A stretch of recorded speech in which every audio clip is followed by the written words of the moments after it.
I know a lot of my videos, man, almost all my videos, I'm talking about prison. For this one here, we're finna take it back a little bit. We're gonna talk about juvenile detention facilities. I wanna speak on if it's really rehabilitation or if it's just a punishment. And I want people that are young, the underage people, to actually know what it's like when you find yourself locked up and what your family's truly going through while you're gone. So let's talk about it. Dom the best, finna be this way till I EOS. Take it how you want, nigga, yeah, I'm a pro. Fuck around and bust your lot while you're at Vizzo. I hate to be this way, but I live for the moment. Waking up every day, show me an opponent. Shanks on deck, hitting bitch with a lock. So much pool, I can even start you from the box. You don't wanna pay rent, got me bent. Got lax on deck, your money was well spent. Vultures on the prowl, so don't try testing. Step 2, cause violent first steps finessing. You a hold down man, suitcase this. My cell phone and my charger don't walk with a limp. Get it knocked off or missing, you gon' get it. Next time I see your ass, you gon' leave airlifted. What's up, y'all? You already know, man. K-Frog TV back in the building. Y'all go ahead and do me that solid favor, man. Make sure you hit that like, subscribe button, and also make sure you hit that notification bell so you can see it first. Welcome back to the channel, y'all. If this is your first time tuning in over here, my name's K-Frog, and almost everything I talk about has to do with jail, prison, and even juvenile detention centers. Has to do with anything when it comes to being locked up on the other side of that fence. And for this video here, we're gonna be, we're gonna be taking it way back and be speaking on how it is for, like, the jits, the people that find themselves locked up in the juvenile detention centers, and what that leads to and how it is for their loved ones while they're gone. All right, now before I get into it, the reason I came about with this topic is I actually had somebody message me that is from the same neighborhood that I grew up in, and it was a lady, a woman, which she has a child and her son's been in and out of trouble, and she wants me to touch the topic, let people know what their loved ones are going through as well. It isn't just them. Let them, maybe I can break it down and explain it the best I can. So I'm going to try to break it down and let y'all know from my point of view, my angle, and how it is. All right. Now, let's go back to when I was young and I first went to the detention center. Okay. First thing I will tell you, when it comes to the detention center being a rehabilitation or a punishment, I look at it as if it's just a punishment. It don't even feel like a rehabilitation. And the reason I say that is because not just me, but multiple people go there. It's kind of like a cycle. It's like a revolving door. You get what I'm saying? You go there once, you're most likely gonna step foot in there again. You know what I'm saying? And then it doesn't stop there. That's just the beginning. You feel me? And then next thing you know, as you get older, you get put into higher things, and it kind of just keeps going and going and going. So I feel like it don't really rehabilitate people. I think it's just a punishment. But I'm gonna speak on a little bit and let y'all know that it's just a punishment taking you away from your family. And your family's really the ones that are being punished more than you are. And the reason I say that is because inside of the detention center, when you're a juvenile, for those that don't know, it isn't all that bad. And when I say that, the worst part about it is you're away from your family, okay? Now, you can get over the fact of, what they feed you. You can get over the fact that when they tell you to go to sleep, when they tell you to wipe your own ass, you can get over all that. That's nothing. But the hard part is the simple fact that you're away from your family, okay? See, when you're in the detention center, it's not bad to where you never want to go there again. The first time you go there, you might feel shocked a little bit, and it might be, crazy looking to you. And you might feel like, at the end of the day, I never want to go here again. It's horrible. But it's really because you're away from your family. See? But when you get out, you end up doing some stupid shit and go right back there, which means you weren't thinking about them when you got out. You were selfish, you feel me? And when you're in there the whole time, whether you're having fun in there, whether you are stressing in there, or whether you're sleeping, it doesn't matter if you're up or you're asleep. Either way, your family is stressing and going through it the most on the streets.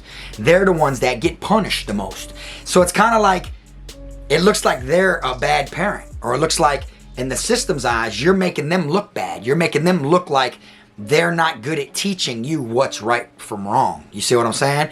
It isn't like it's all eyes on you. No, it has a lot to do with your roots, where you came from, your background. And a lot of times, it be good backgrounds, good roots, good parenting.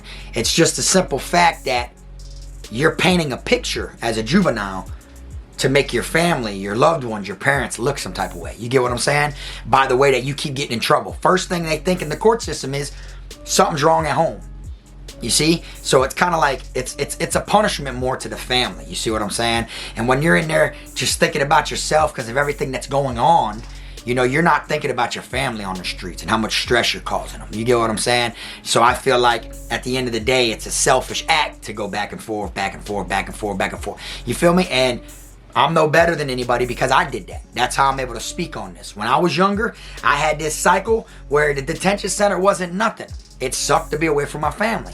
You know, when you're in there, you miss them. But when you get out, you ain't thinking about that shit. You back on the streets, ripping and running, doing whatever. Trying to see what the next stupid idea you come up with is to where you find yourself locked up again, you know? But nobody wants to get locked up, but it's kind of what comes with thugging it. You get what I'm saying? So it's like you going down that path, it isn't if you get caught, it's when you get caught. You see what I'm saying? And I feel like if they had it more to where it rehabilitated people instead of just a punishment, I feel like the statistics would be totally different. But if you think about it, when you break down how many people actually go to a detention center when they're younger, you know, compared to how many people were adults that never got in trouble when they were younger, there's way more people in prison that were once locked up as a juvenile. You see what I'm saying? Then there is ones that just landed in prison, first time ever getting in trouble. Now it does happen, and there was a lot of people in there that made it their whole childhood without getting in trouble. But there's way more that already experienced some type of lockup when they were a juvenile, when they were locked up as a jit. You see what I'm saying? And I feel like they need to do a changing of it all, because I'm gonna break it down to you what we did throughout the day when I was locked up in the juvenile detention center, okay? Now, you wake up. As soon as you wake up, all the doors pop. That's one of the other craziest things for the first time. You hear the doors coming around, click, click, click, click, click, click, click, click, click, and you gotta catch your door. They press the buttons and it's just going around like dominoes from one cell to another. Click, click, click, click, click, click, and you hear it coming, and then when it's on your door, it's gonna be real loud. Clack, and you gotta push your door open, okay? And then when you get up, boom. The juvenile detention center down here in Broward, they got a thing that's called the horseshoe. Now when you go inside of your quad, your dorm where the cells are at, the horseshoe is just like a hard rubber couch. It's like a sectional, picture of that. It's like a sectional couch that's shaped like a U. It's literally just probably 10 pieces to where they shape the U. It's called the horseshoe, all right? And you get up and you sit in that horseshoe. All inmates, that's it. Like as soon as they pop the doors, that's it. You get up, there's state-issued little toothbrushes and toothpastes because you're not allowed to have none of that in your cell in the detention center. You know, it's all sitting on the table. You get up, you go, you grab that, boom, you go in there and you brush your mouth. And now these toothbrushes that they give you, they aren't like the ones you see where it's like an actual stick. These are ones that are like, it looks like a finger condom. Looks like the things you brush a dog's mouth with. It's just a little rubber tube your finger goes in, swoop, with a little gristles on the end. And that's it, you know what I'm saying? And then you flush it and then throw that out, throw the toothpaste out, whatever it is. And the toothpaste you get's not even in a tube. It's in a little, looks like a thing of Go-Gurt, but a little small one, like a little pack like this big, like a little, you know what I'm saying? State issued all white toothpaste. You brush your mouth, you sit in the horseshoe, they want your cell locked. You're not to be hanging out or going in your cell. Your cell's only for lockdown and when it's time to go to sleep. That door stays shut until it's lockdown time. You know? So that's it. You close your door, you sit in the horseshoe, and you just sit there for hours until it's time to go to breakfast. You see what I'm saying? And this is the crack of dawn. Now this is real, this is early. You know, you're sitting there. Some people are talking, some people ain't. Everybody's trying to sleep.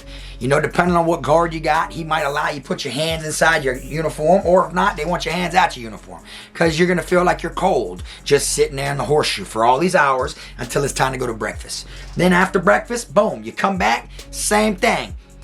Horseshoe status until it's time to y'all to go to the school building. Because since you're a jit, you're a juvenile, they got to give you some type of education, all right? Now, when you get to the education, this is what threw me, is in the Broward County Detention Center, they got like these portables out there by the rec yard. And when you go there, you got different classrooms. But when you go in there, it wasn't like they were having a teacher stand up and point at the board and talk us through some problems or teach us anything. No, we're not real students in them. You know, we're looked at as convicts. You know, we're looked at as prisoners. So they just give everybody a piece of paper, you know? And the papers that I used to get when I was in there was just a picture with a bunch of like different things thrown together, and it would say, find the missing 2 cats. Then you look in the photo and you gotta circle the 2 cats. Find the 3 peanuts. Then you circle the 3 peanuts. Find the 2 elephants. You circle the it was like the easiest shit. And then at the end of the day, you just sit there and you know, you're just talking back and forth like this. People are talking, hanging out, vibing. People fight, get into stuff or whatever. But there's no self-teaching. You know, there's nobody sitting there teaching you anything, and there's nothing in front of you for you to learn yourself. You're just sitting there killing time until it's time to go to lunch. And then when you go to lunch, after that you go back to your dorm, and then you go straight back to class again for second quarter. That's it. Same thing, sit in the same classroom. If you was in this portable in the beginning, before you went to lunch, when you come back, you're gonna go to this portable. Vice versa. If you was in this portable when you went to lunch, before you went to lunch, you're gonna go to this portable when you get back. That's it. That's it. You're gonna go in there and do the same thing. Look around, ask the teacher, hey, can I get some word searchers? Can I get some what's it called? They literally sit in there and they have the projector thing with like problems up on the board. If you want to do it, you can do it. But if you don't, you don't. And you stay out of trouble, and you at least turn something in each day, which was those little things I used to tell you I used to get every single day, or word searches. That's where I learned how to do Sudoku, where you got to fill the little squares in and all that. If you turn something in each day, before you know it, the next couple weeks, they're going to come by and give you some chips or something, and it's called the canteen, and they're going to give it to you, and it's because you got good, you got like good points for your education from going to school all week. Didn't get in trouble, turned everything in. You turn something in each day, and that's it. And then after you sat there for the next quarter, when it's time, you go back to your dorm. Same thing. Instead of just sitting in the horseshoe, now the dominoes and stuff get out. Everybody's just sitting there hanging out. That's it. They're taking a couple people here and there to get on the phone, stuff like that, and then they're bringing them back. Then they're taking a couple other people, bringing them back, taking a couple other people. Each quad's got one phone in the dorm. If you got collect, you can call right then and there if it's time when the phones are out. As long as it's time when everybody's playing dominoes and stuff like that. And then everybody goes, showers and everything like that. The showers are open. You take your time while you're sitting in there until it's time to go to dinner. And then you go to dinner, come back, sit in the horseshoe. You got about another hour or so until it's time to go lay down. Do it all over again tomorrow. It's so simple. You don't learn shit in there. There's no rehabilitation. You get what I'm saying? You literally just sit in there. You're not taught nothing. There's nobody talking to you about what you did. There's nobody in there trying to see if there's a problem at home. You're just sitting in there killing time. Meanwhile, your family on the streets, they're literally the ones going through it. They're stressing. They don't know what you're going through right now. They think you're going through the worst. And even if you ain't, and you tell them you're not, they're still going to be going through it thinking you are, because they're going to think you're just not telling them, or that you don't want them to know, or at the end of the day, since you're their child, they're stressing. You feel me? And it ain't cool to go in and out of the detention center back and forth. I thought it was cool. That shit didn't get me nowhere but behind everything. Literally, when I got out of the detention center and landed on the streets, I had all my friends that was taking school serious and going to school and shit like that. I failed school from going to the detention center multiple times. I was out of school, 21 days here, 21 days here. Not to mention I got an ad charge when I was in there. You get what I'm saying? So it's like 42 days, and it made it to where I failed. So now I'm behind in grades to where, from not going to school, I'm behind grades. Meanwhile, my friends are, they're still, prospering. They're still making their way to where they're still making it in life. Me, I'm not. I took a step back is how it looked. You see what I'm saying? Meanwhile, they're all still headed to success. You feel me? Because I was too stupid to look outside the box. I thought it was cool being the toughest, the baddest. You know what I'm saying? And then by the time I got out of the detention center multiple times, I found myself going to a juvenile program. Now when I go to the juvenile program, I'm gone for this multiple fucking time. And by the time I come back, all my friends are in school, high school now. They're damn skipped way more grades. They got cars and stuff, and I'm just not getting out with a GED. I ain't got no education. I'm trying to learn now. But in all reality, I'm just not getting on the boat. They already got on the boat, made it through the fucking lake or wherever they went, and they're on the other side. See? So it's like I took so many steps back. You get what I'm saying? And then when I finally got my first jobs, when I was, after the program, by the time I went to get my first jobs, all they did was look at my juvenile record, hold it against me, hold it against me, hold it against me. You see, because I was a juvenile. You feel me? And it's like one of those things to where if you don't, knock it out, it's only going to take you farther and farther away from your family, farther and farther away from your loved ones. And it isn't like just because you're doing time. See, me, when I did the time, not only was I away from people, but it made me not love people as much, as mad as it sounds. I got out, and since I was young and away from my family, my parents, my relatives, my homies, since I was away from people for so long, and I seen nothing but flaw stuff going on and grimy people and learning the game of how crooked it can be, it made it to where I got out and I was a crooked one. You know, it made it to where I didn't care to love my peoples. You know, I didn't care to be accepted by my friends. You know, I looked at all the people I grew up with as different now in my mind, because I done seen a different side of life that I'm not supposed to see. I just took this messed up, you know, path. And I feel like if people were to sit back and just think, you know, at the end of the day, when you think about it, when someone's successful, when someone becomes a doctor, a lawyer, or something real high up, right? They're looked at like they're changing the world. You get what I'm saying? When you're locked up, you ain't changing the world. You ain't doing shit but wasting your life, you know? Especially if when it comes to being a juvenile, you know, you might look at it like, oh, I'll be straight when I'm 18. They can't do nothing. Man, you catch a charge when you're underage. If they want to direct file you and transfer that shit over to where you're adult, got them. I know, because they did it to me. You see what I'm saying? That's how they could do it, you know? So I feel like when you're young, this is the time to have fun. Do shit young people do. Because when you're young, you can't wait to be grown. But I'll tell you what, once you're grown, there's no looking back. It's a wrap. There is no, man, them bills come, ain't nobody coming there to save you. You know what I'm saying? Your ass need a ride, ain't nobody coming to pick you up, boy. You know what I'm saying? You gotta get somewhere, you gotta go buy something, you need something, boy, you better have had it figured out from when you were underage. You know what I'm saying? Because don't spend your whole, you know, time when you're underage worrying about what you're gonna do when you're grown. But at the same time, you know, live, be a child. You know what I'm saying? Spend time with your family. Because the one thing that I want to mention in this video is when you're getting into shit, when you're getting into trouble, when you find yourself in and out of programs and in and out of detention centers, stuff like that, the one thing that you are not thinking about this whole time, because you're thinking about yourself, obviously, and your surroundings, what you're going through, your case, the people that are in here with you, the problems that are coming, if you're going to get something to eat, if you're going to get canteen, if you're going to, you know, you're thinking of all this stuff, that the one main major thing that you were not paying attention to while you were gone is your family, including your parents, are getting older. Which means at the end of the day, you done lost so much time. It's like you got the time to waste in the beginning to make up in the end. But at that time, your family's already on the end. They already had their young time. They already had their time in the beginning when they were young. See? So now you're wasting the time that you had to spend with your loved ones. You feel what I'm saying? So if you spend 2-3 years gone, you know, you don't know what your loved one could be going through. You know, they might be healthy, and I hope they all are, you know, but it's still time wasted. You see what I'm saying? Mine, luckily for me, the way my whole time and situation worked, how it all went, I ended up to where it was like a sign from God, okay? Because I lost my old boy and got set up the day after he died, right? Ended up getting 60 months is what they sentenced me to in Florida prison. They sentenced me to 60 months. I went to prison, did the prison time. Whole time I'm in prison, my mom don't tell me she's sick. I get out, find out she's sick. I'm around her for a couple years. She checks out on me too. You see? Now, if it would have went any other way, I wouldn't have been around neither one of them. During the time, I would have missed one or the other. If I would have got locked up sooner, I wouldn't have been out here where my old boy went. You see what I'm saying? If I would have got out any later, I wouldn't have been out here where my old girl checked out. You see what I'm saying? So it was like a sign from God. I got to spend time with my family, but regardless the time that I got to spend, I still missed out on a bunch.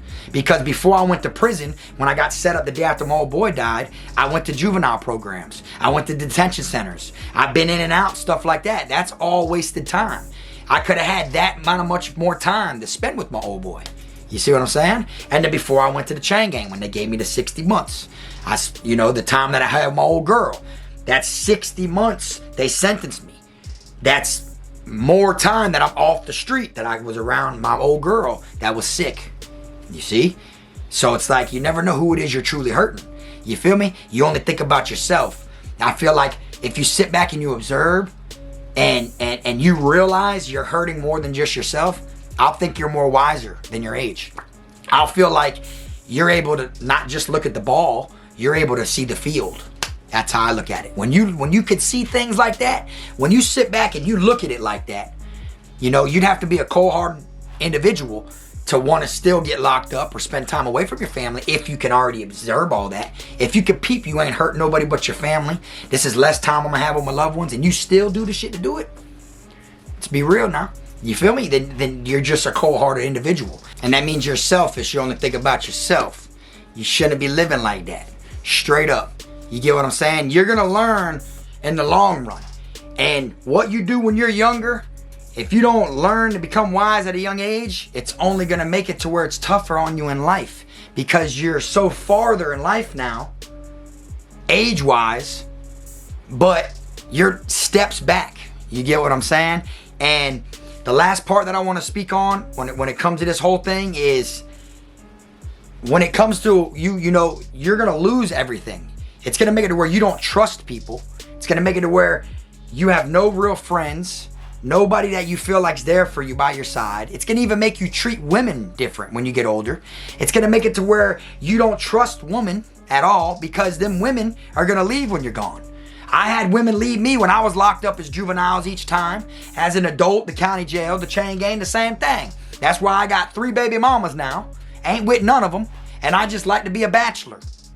You feel me? And it isn't because women aren't good enough. It's just I molded and sculpted myself of looking at it like that, all because I started at a young age. I went through the letdowns while I was locked up at a young age of losing people, and it kind of molded me differently. You see what I'm saying? So if you're young and you're watching this, stop while you're ahead and do the best you can and try to teach yourself to do right, okay? Because them juvenile detention centers, they do not rehabilitate you. It is just a punishment. But the person that gets punished the most is your family. That's all I got for y'all today, man. I appreciate y'all tuning in. Y'all know, like I always say, man, make sure you drop something in the comment section. Let me know what y'all think. If you're somebody that was locked up at a young age, you went through this, or you know somebody that's locked up now that's young, you're trying to teach them, drop a comment. That comment could be for them.